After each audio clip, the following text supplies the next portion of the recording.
Ronaldo prisijungė prie Manchester United 2003 metais. Greitai tapo vienu iš komandos lyderių.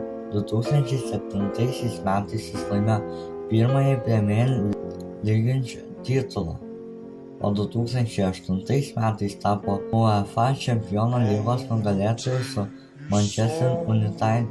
Taip pat jis buvo apdovanotas Ballon d'Or geriausio futbolininko titulu.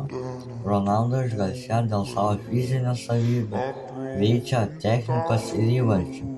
Per savo 6 metus Anglijoje jis iškovojo 4 Premier League titulus, 1 FA Cup ir 1 UEFA Čempionų lygą. –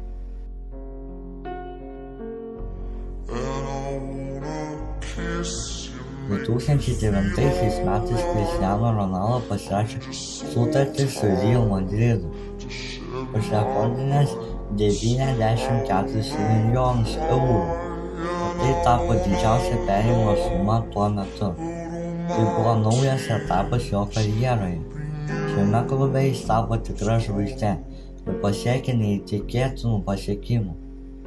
Ronaldo laimėjo 4 UEFA Čempionų lygas su Real Madridu 2014, 2016, 2017 ir 2018 metais.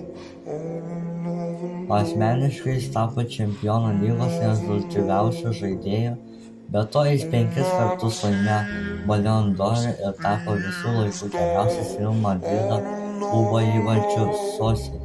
Per 9 sezonus Real Madrid Ronaldo pelnė daugiau nei 450 įvarčių ir tapo vienu iš didžiausių futbolo legendų. Jo žaidimo stilius tapo neatsiejamas nuo įspūdingų įvarčių, greičio ir fizinės galios.